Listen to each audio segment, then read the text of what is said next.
திருச்சிற்றம்பலம். அருட்பெருஞ்சோதி அருட்பெருஞ்சோதி தனிப்பெரும் கருணை அருட்பெருஞ்சோதி.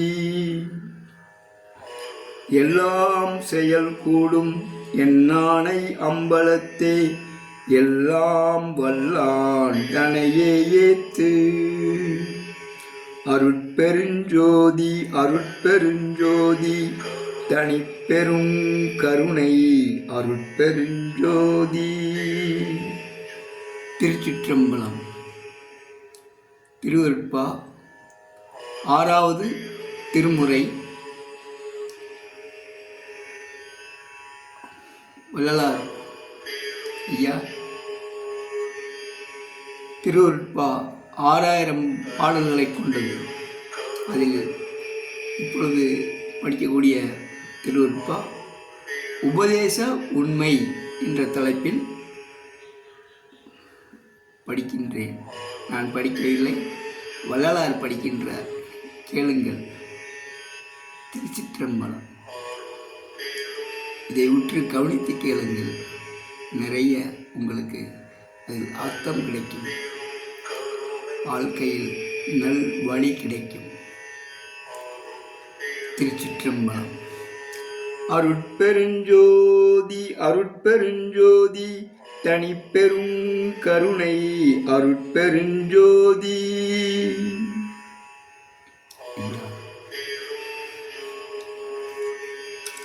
கண்ணே கண்மணியே கருத்தே கருத்தின் கனிவே விண்ணே விண்ணீரைவே சிவமே தனிமை பொருளே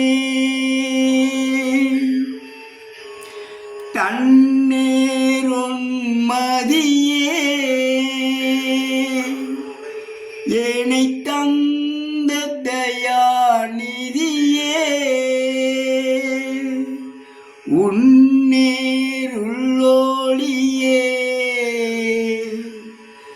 எனக்குண்மை உரைத்தருளே வழியே வெண்ணெருப்பே குளிர் மாமதியே கணனே வெளியே மெய்ப்பொருளே பொருள் மேவிய மேனிலையே ஆளியே அற்புதமே அமுதே அறிவே அரசே ஒளியே உத்தமனே எனக்குண்மை உரைத்தருளே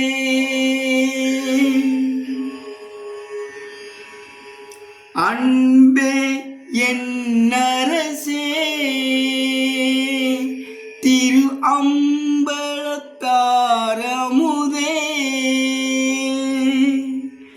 என்பே உள்ளூருக கலந்தென்னூல் இருந்தவனே அன்பே என்னரசே திரு அம்பலத்தாரமுதே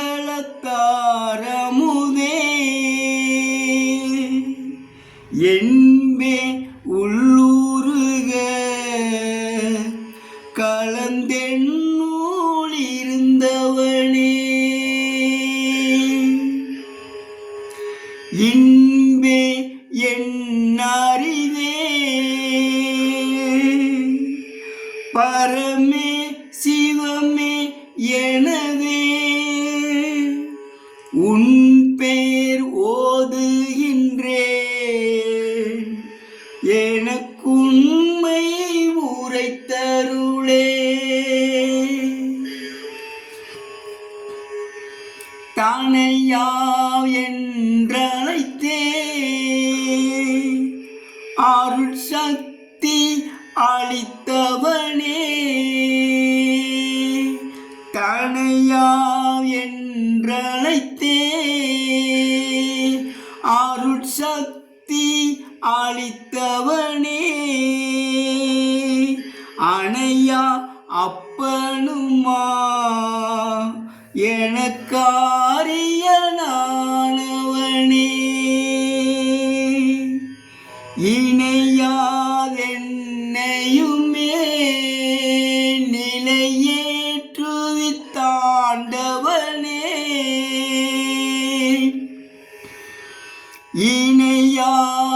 இணையாதென்னையுமே நிலையேற்றுவித்தாண்டவனே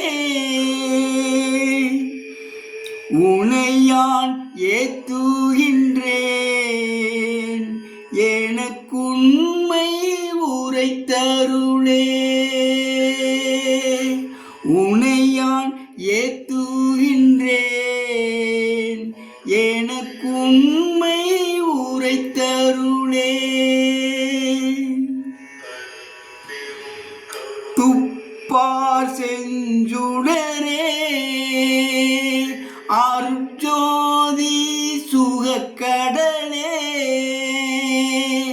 துப்பார் செஞ்சுடரே அருட்ஜோதி சுகக்கடலே அப்பா என்னரசே திரு அம்பலத்தாரமுதே அப்பா என்னரசே திரு அம்பலத்தாரமுதே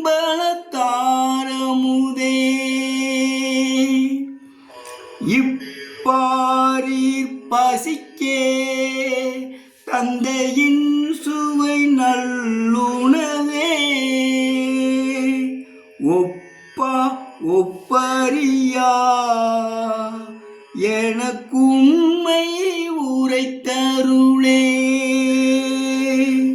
ஒப்பா ஒப்பரியா எனக்குண்மை உரைத்தருளே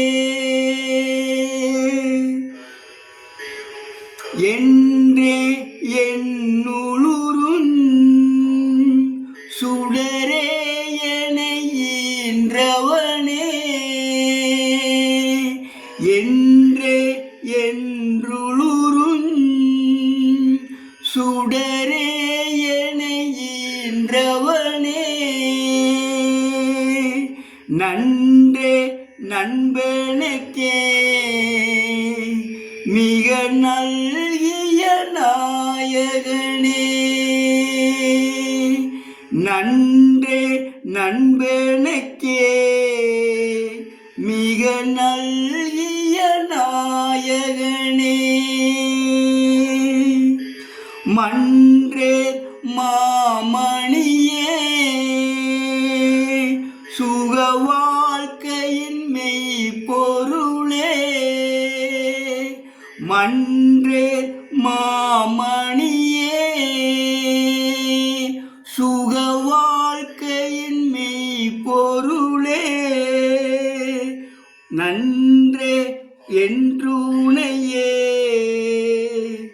ஒன்றே என்றுனையே எனக்குண்மை உரைத்தருளே ஒன்றே என்றுனையே எனக்குண்மை உரைத்தருளே திருவே தெல்லமுதே அருட்சித்த சிகாமணியே திருவே தெல்லமுதே அருட்சித்த சிகாமணியே கருவேரற்றிடவே களைகின்ற என் கண்ணுதனே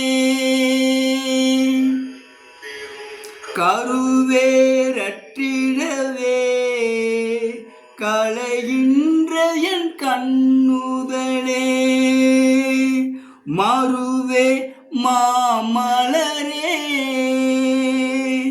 மலர் வாழ்கின்ற வானவனாம் மருவே மாமலரே மலர் வாழ்கின்ற வானவனாம்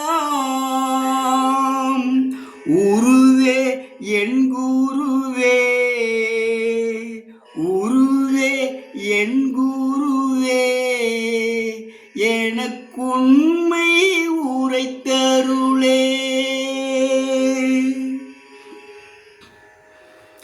தடையாவும் தவிர்த்தே என்னை தாங்கிக் கொண்டாண்டவனே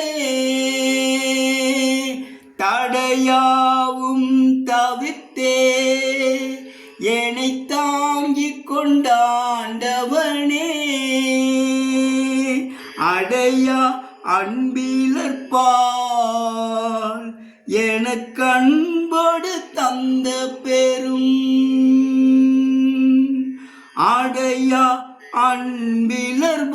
அன்பிலர்பால் எனக்கு அன்போடு தந்த பெரும் கொடையாய் குற்றமெல்லாம்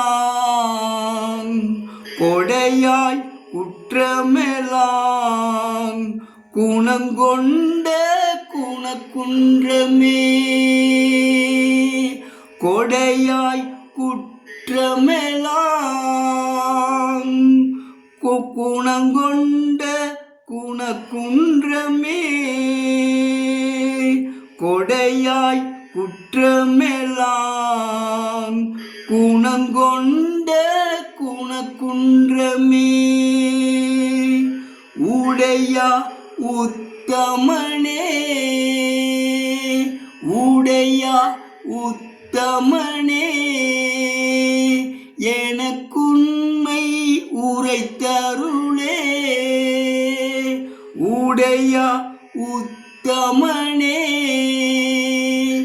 எனக்குண்மை உரைத்தருளே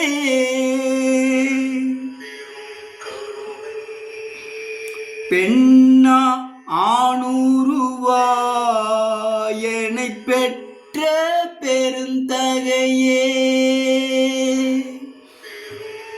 பெண்ணா ஆணுருவாயனை பெற்ற பெருந்தகையே அண்ணா என்னரசே திரு அம்பலத்தாடுகின்றோய் அண்ணா என்னரசே திரு அம்பலத்தாடுகின்றோய் என்னா நாயடியேன்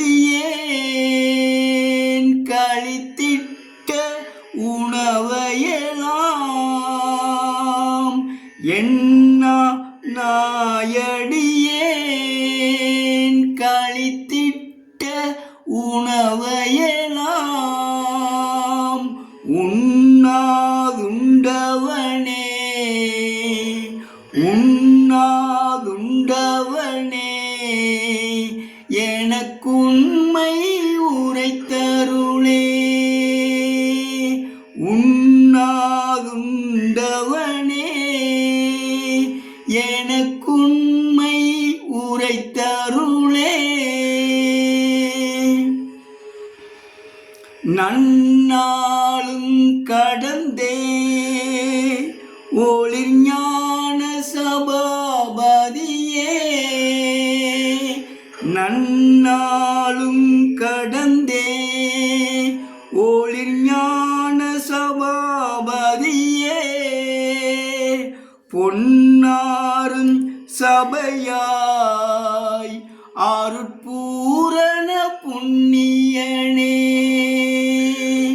பொன்னாரும் சபையாய் அருட்பூரண புண்ணியனே என்னால் ஆவதொன்றும் உனக்கில்லை எனினும் எந்தான்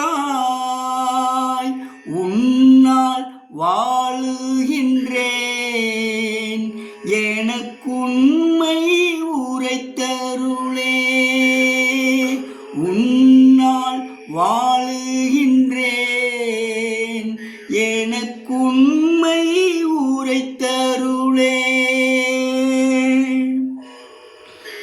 நன்னாளும் கடந்தே ஒளிஞான சபாபதியே பொன்னாரும் சபையாய் அருட்பூரண புண்ணியனே. என்னாலாவதொன்றும் உனக்கில்லை எனினும் எந்தாய் உன்னால் வாழுகின்றேன் எனக்குண்மை உரைத்தருளே. உன்னால் வாழுகின்றேன் எனக்குண்மை உரைத்தருளே. திருச்சிற்றம்பலம். அருட்பெருஞ்சோதி அருட்பெருஞ்சோதி தனிப்பெரும் கருணை அருட்பெருஞ்சோதி. எல்லாம் செயல் கூடும் என்னானை அம்பலத்தே எல்லாம் வல்லான் தனையே ஏத்து. திருச்சிற்றம்பலம். இன்று விபத்துக்களை தடுப்பது எப்படி என்று உங்களுக்கு வள்ளலார் உரைக்கின்றார், கேளுங்கள். அதாவது ஜீவகாருண்ய ஒழுக்கத்தில் சொல்கிறாங்க, ஜீவகாருண்யம் உள்ள சம்சாரிகளுக்கு எந்த வகையிலும் ஊழ்வகையினாலும் அஜாக்கிரதையினாலும் வேறு எந்த வகையிலும் ஆபத்துக்கள் சத்தியமாக ஏற்படாது அப்படின்னு சொல்கிறாங்க. ஜீவகாருண்யம்னா நடந்து நடந்து காலும் சோர்ந்தது, கேட்டு கேட்டு வாயும் சோர்ந்தது, நினைத்து நினைத்து மனமும் சோர்ந்தது. இனி இப்பாவி வயிற்றுக்கு என்ன செய்வோம் என்று கண்ணீர் வடிக்கின்ற ஏழைகளுக்கு ஆகாரம் கொடுத்து அவர்களது கண்ணீரை நீக்கி அவர்களது பசியை நீக்குவதே ஜீவகாருண்யம். அதாவது இப்போ நம்ம ரொம்ப தூரம் கார்லேயோ பைக்லேயோ போகிறோம், இல்லை இப்போ ரயில் போகிறோம், ட்ரெயினில் ஃப்ளைட்டில் போகிறோம். இப்போ கூட ஒரு விபத்து, பெரிய விபத்து, மொத்தம் 286 பேர், மொத்தம் 286 பேர் இறந்துருக்காங்க ஒரு ஃப்ளைட் விபத்துனால. அதில் ஃப்ளைட்டில் இறந்தவங்க 241, ஏற்கனவே கீழே இருந்தவங்க மீதி பேர், மொத்தம் 286 பேர் இறந்துருக்காங்க. காரணம், அதாவது ஊழ்வினைன்னு ஒன்று இருந்தாலும் இது எதுக்கு சொல்ல வரேன்னு சொன்னால், தடுக்கக்கூடிய வழிமுறைகளை சொல்கிறோம். ஃப்ளைட்டு விபத்து நடக்கூடாது அப்படின்னு சொல்ல, தடுக்கக்கூடிய விபத்துக்கள், தடுக்கக்கூடிய அந்த திறமை, அறிவுடையார் எல்லாம் உடையார், அறிவிலார் எதுவுமே இல்லாத. நான் என்ன நினைக்கிறேன்னு சொன்னீங்கன்னா, வல்லார் சொல்கிறாங்க, அதாவது ஃப்ளைட் ஓட்டுறவங்க கட்டாய சைவ உணவு சாப்பிட்டுருக்கணும். ஆமாம், பயணம் செய்கிறவங்க சைவ உணவு சாப்பிடணும். ஆனால் முக்கியமாக ஃப்ளைட் ஓட்டுறவங்க வந்து சைவ சாப்பாடு தான் சாப்பிடணும். சாப்பிட்டா அறிவு கிடைக்கும். அவங்க சரி முன்கூட்டியே ஃப்ளைட்டை செக் பண்ணுவோம், ஒரு விட ஓட்டி விட பார்க்கலாம், பறந்து பார்க்கலாம், அப்புறம் வண்டி எடுத்துக்கலாம், ஃபுல்லாக செக் பண்ணணும். ஃபுல்லாக செக் பண்ணி எல்லாம் நல்லா இயங்குதா, 2 மணி ஒரு 4-5 கூட செக் பண்ணி பார்க்கலாம். செக் பண்ணி பார்த்துட்டு ஓடி பார்த்துட்டு கூட அதை பார்த்துருக்கலாம். அவங்க என்ன அனுபவப்பட்டிருந்தாலும் திருப்பி செக் பண்ணி பார்க்குறது நல்லது தானே, அதெல்லாம் ஒன்றும் இல்லைல்ல. ஒரு நாள் லேட்டாகினா போயிட்டு போகுது, அதெல்லாம் ஒன்றும் கிடையாது. பாருங்கள், ஒரு பெரிய விபத்து ஏற்பட்டுருச்சு, கொடுமையான செயல், நினைக்கவே முடியாது அந்தளவுக்கு கொடுமையான செயல் ஏற்பட்டுருச்சு.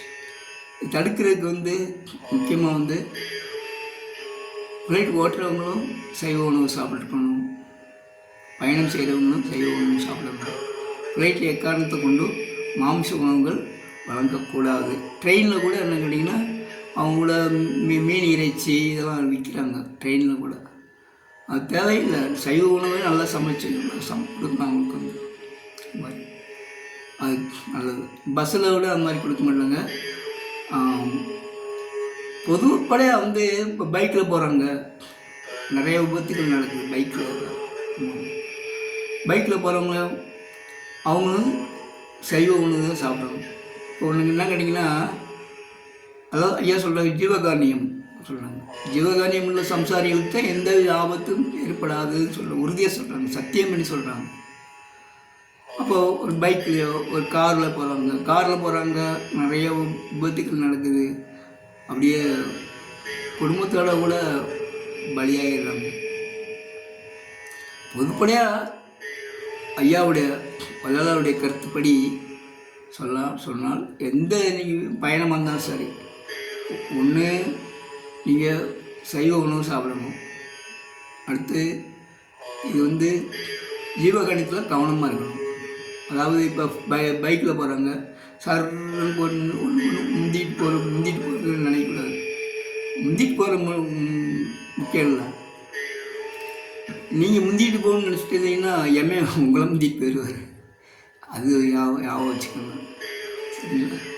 அதனால் போகிறவங்க வந்து ஒரு 4 சாப்பாடு அவங்க ஹோட்டலோடு வாங்கி நான் வச்சுக்கணும், பேக்கில் வச்சுக்கிட்டு போகிறவங்களுக்கு எங்கேயாவது இப்போ கவனிச்சுட்டே இருக்கணும். யாராவது பசித்த ஏழைகள் இருக்காங்களா, இல்லை யாராவது பிச்சைக்காரங்க இருக்கிறாங்களா அப்படின்னு பார்த்துட்டு அப்படியே போகணும். போய் கவனிச்சுட்டே இருப்போம். நம்ம யாராவது கட்டாயம் இருப்பாங்க, அவங்கள பார்த்து வண்டி நிறுத்தி கொடுத்துட்டு அப்படி நிம்மதியாக அப்படி இருப்பாங்க. நல்லாயிருக்கும், மனசுக்கு ஒரு நிம்மதியாக இருக்கும், ஓட்டுறதுக்கும் ஒரு அறிவு கிடைக்கும்.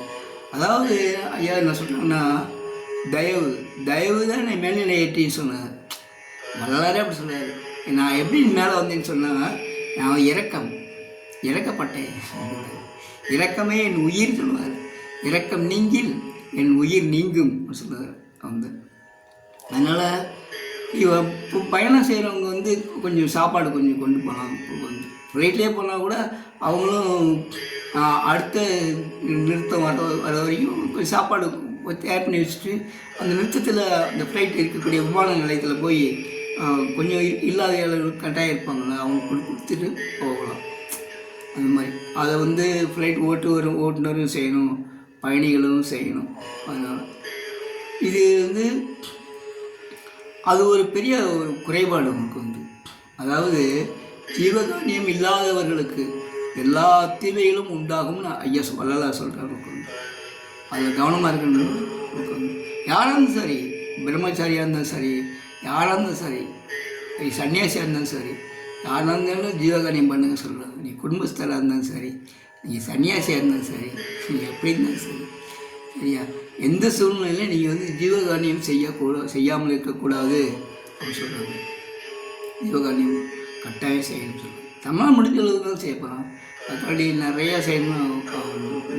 அவங்க முடிஞ்ச அளவுக்கு அவங்க பொருளாதார வசதியை பொறுத்து ஜீவகாருண்யம் செய்யணும்னு ஐயா சொல்கிறாங்க. அதனால் இந்த விபத்துக்கள் தடுப்புங்கிறது முக்கியமானது வந்து ஜீவகாருண்யம், அது முக்கியமானது. நல்லா வண்டி பெட்ரோல் போட்டு செலவு பண்ணிவிட்டு ஆடம்பரமாக போனோம்னா எங்கேயாச்சும் ஒரு விபத்து நடந்துருக்கு. நமக்கு வந்து நிறையா விபத்துகள் பேப்பரில் போடுறாங்க. அதெல்லாம் கட்டாயம் தடுக்கணும். நமக்கு வந்து அதே மாதிரி தற்கொலை பண்ணிக்கிறாங்க, நிறையா பேர் தற்கொலை பண்ணிக்கிறாங்க. அது வந்து பேப்பரில் நீங்கள் பார்த்துருப்பீங்க அடிக்கிறதுக்கு. அவங்க என்ன பண்ணுன்னு கேட்டிங்கன்னா, ஜீவகாருண்யம் செய்யணும், அது சைவ உணவு சாப்பிடணும், முட்டை மீன் மாமிசம் வகைகளை சாப்பிடக்கூடாது.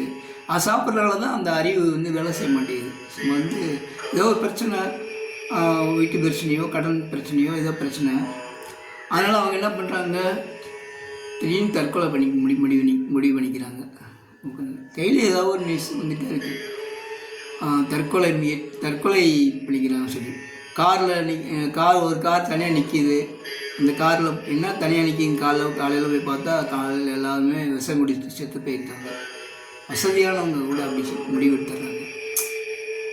தேவையே இல்லை. அவங்களுக்கு வந்து எப்படி தீர்க்க முடியாத பிரச்சனைன்னு ஒன்று இருக்கா? கிடையாது. அதை ஆண்டவர் கட்டாயம் வந்து நிறைவேற்றுவார். யாருக்கு நிறைவேற்றுவார்? ஜீவகாரணியம் உள்ள சம்சாரிகளுக்கு. ஜீவகாரணியம் சொன்னால் பசித்த ஏழைகளுக்கு, எந்தவித வழியும் இல்லாமல் பசித்த ஏழைகள் இருக்காங்களா, அவங்களுக்கு தேடி கொண்டு போய் அவங்களுக்கு உணவு கொடுத்தோம்னு சொன்னால் நீங்கள் வந்து அந்த விபத்துலேருந்து எந்தவித ஆபத்தும் இல்லாமல் நீங்கள் தப்பிச்சுக்க முடியும். இது சத்தியம். சரிங்களா? அதனால் தற்கொலை பண்ணிக்கணும் அப்படிங்கிற முடிவு வந்து மனசில் ஏற்படுது. மனசில் ஏற்படுறதுக்கு முன்னாடியே தயவு இருக்கணும், ஈவு இறக்கம் இருக்கணும். சில குடும்பங்கள்லாம் பார்த்தீங்கன்னா குழந்தைகளுக்கு விஷத்தை வச்சு கொண்டுட்டு அவங்களும் தற்கொலை பண்ணிக்கிறாங்க. அதெல்லாம் பெரிய கொடுமை. அதை நினச்சி பார்க்கவே பயங்கரமாக இருக்குது. அந்த நிமிஷத்தில் எப்படி அவங்க மனசு துடிச்சிருக்கும், வேதனைப்பட்டிருக்கும். அவங்க ஒரே முடிவு தற்கொலை தான் அப்படின்னு முடிவு பண்ணிக்கிறாங்க. சரிங்களா? அவங்க வந்து ஒரே நம்பிக்கையோ, கடவுள் நம்பிக்கையோட அவங்க வந்து சரி நல்வழியாக தான் சொல்லியிருக்கணும். வந்து அதனால் திருக்குறள் சொன்ன மாதிரி துணை கோடல் பெரியவங்களை போய் அணுகணும்.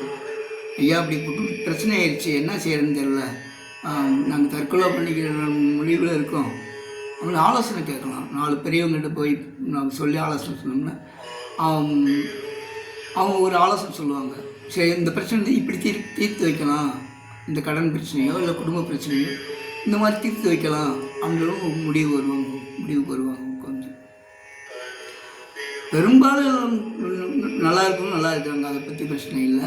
ஆனால் இந்த பேப்பரில் போடக்கூடிய பல சரிங்களா தற்கொலை சம்பவங்கள், விபத்துக்கள், இதெல்லாம் நமக்கு வந்து கொஞ்சம் கஷ்டமாக தான் இருக்குது நமக்கு வந்து. அதனால் அதை தடுக்கணும் அப்படின்னு சொன்னால் அதை வந்து கட்டாயம் வந்து சைவ உணவு சாப்பிடணும். அதை மறக்கக்கூடாது. ஏன்னா ஒரு உயிரை கொன்று மற்றொரு உயிருக்கு உணவு கொடுப்பது கடவுளுக்கு சம்மதம் இல்லை சொல்லுவாங்க. ஒரு உயிர் அடித்து கொண்டு மற்ற உயிருக்கு அந்த இறைச்சியை போகிறது வந்து இல்லை நம்ம சாப்பிட்றது வந்து கடவுளுக்கு சம்மதம் அல்ல. ஏன் மனுஷன் சாப்பிட்றோம்? மிருகங்கள் வந்து அது நல்லா கொக்கி பல் இருக்குது, அது நல்லா மென்று சாப்பிடுது. மிருகங்கள் கூட என்ன சொல்கிறாங்க கேட்டிங்கன்னா, புலி சிங்கம் கரடியை கூட நல்லா பக்குவமாக அது குட்டியிலேருந்து பக்குவமாக சைவ உணவு சாப்பிட்டோம்னு சொன்னால் அது வந்து மாமிசம் சாப்பிடாது.